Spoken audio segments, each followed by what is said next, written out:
Hello everyone. Last week we have discussed about operator overloading. Just I introduced operator overloading to you people, and we were discussing about unary operator overloading, the operator which use only one operand. So in the same sequence, today we are going to discuss some other unary operators overloading. So first is increment or decrement operator. So we know what increment operator do. Let's say the value of a variable x is 5. If I write plus plus x or x plus plus, the value becomes 6. The only difference is it is pre-increment. This operator first increment and then print, and this first print and then increment. Similarly decrement operators work.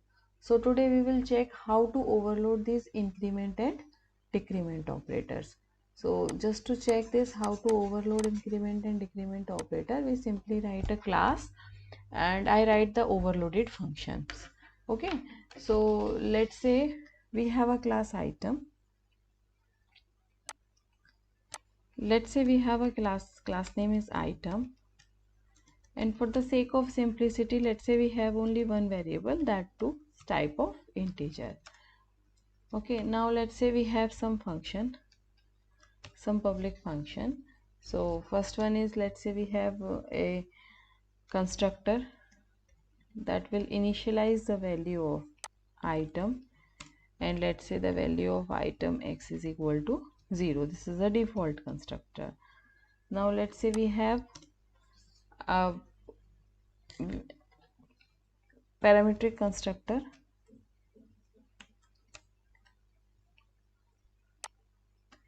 and let's say x is equal to y. Fine. Then we have a display function.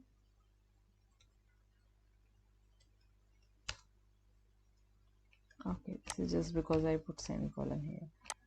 Then we have a display function, void display cout x is equal to x. Now let's say we want to overload post increment operator. So let's say void operator, the symbol of operator is plus plus, and for the sake of simplicity, let's say we have one integer.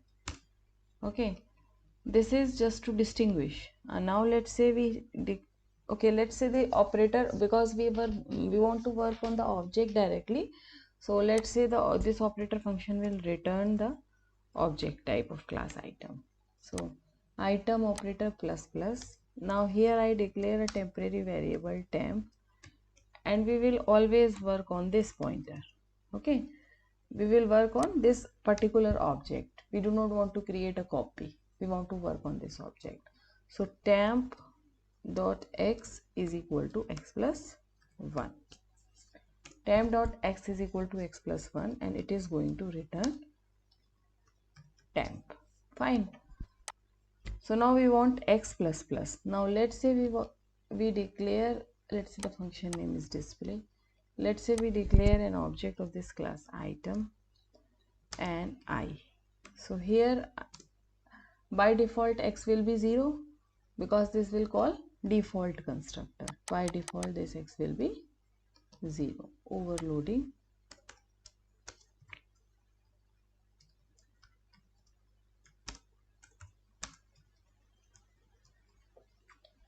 okay. Now let's say I dot display,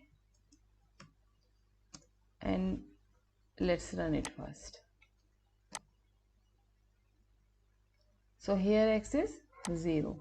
Now what we can do, we can increment x also using the increment operator for our object. Now I plus plus and I dot display. Instead of this display function, we could overload a stream insertion operator also.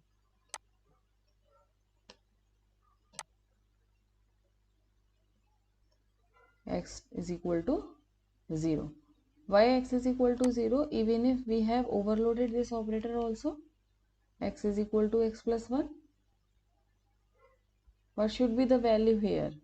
Here the value should be 1, but why it is giving us 0. It is giving us 0 because we have used this for I++ and then we are again working with I.display, but it is working for the current object. The function we write, that is working for the current object. So if we write here like this, just a minute, I++.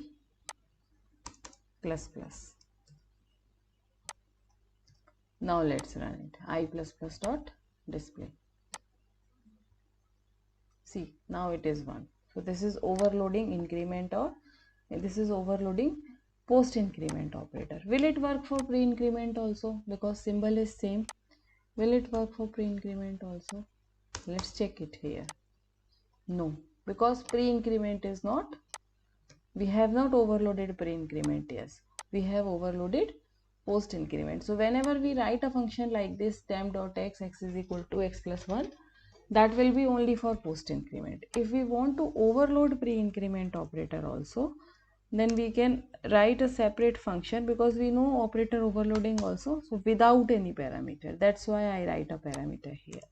Here you could simply write item temp asterisk this, and temp is equal to temp.x is equal to plus x, and you can return this temp, return temp. And just for the sake of differentiation, let's say I write here cout pre-increment, overloading pre-increment.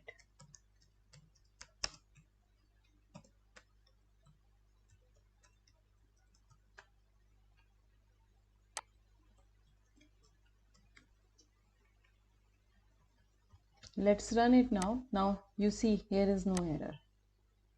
So similarly you can overloading pre-increment, x is equal to 1, overloading post increment. Here we could write overloading post increment.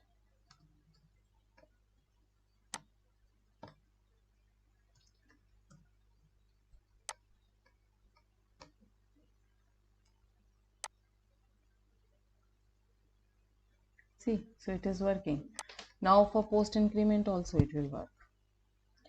Let's say again I write I++ dot display. So let's check it now.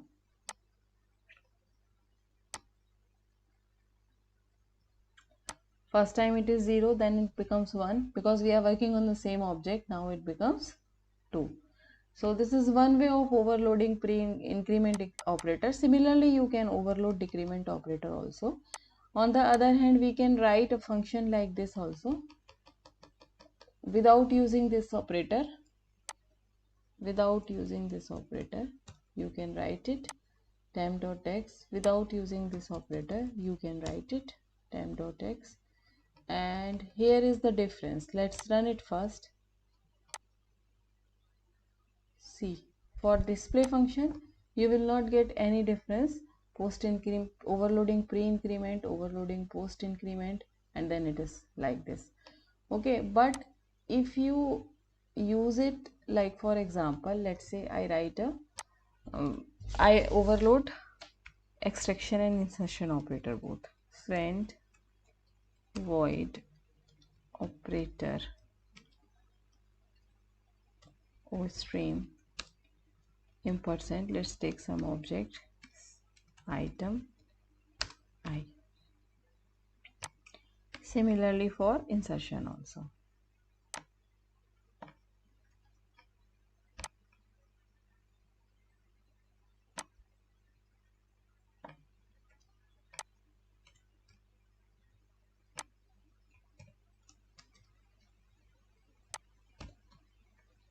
I stream %, let's say in.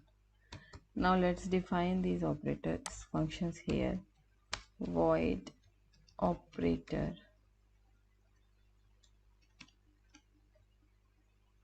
or stream %out comma item I cout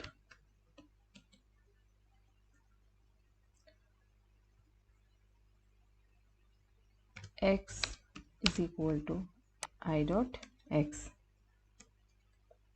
end line. Similarly for insertion operator, void operator I stream ampersand in item I seen I dot x. Okay, now let's say I do not use this display function. Now let's say I use cout I, end line. Okay, we cannot use end line because we have overloaded this operator. So let's run it. It should be 0. It's quite simple. It is 0. Now let's say I write seen I. So now it will ask for the value of x. Now let's say value of x is 5. Again I write cout I.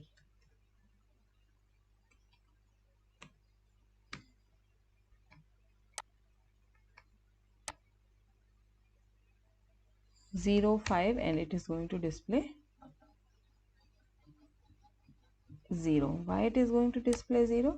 It should display 5 because we have not worked on the reference. So both operators are different. That's why. Now let's run it.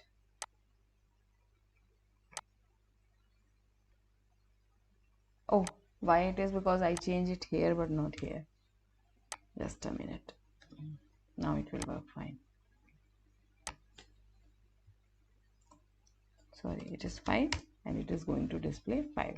Now we have written the function in a different manner. Let's check it. For operator increment and decrement, I remove that asterisk.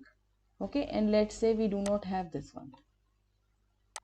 Sorry, let's say we do not have this one. We have only single operator for post increment. Now let's say I write I plus plus, and then I write cout I.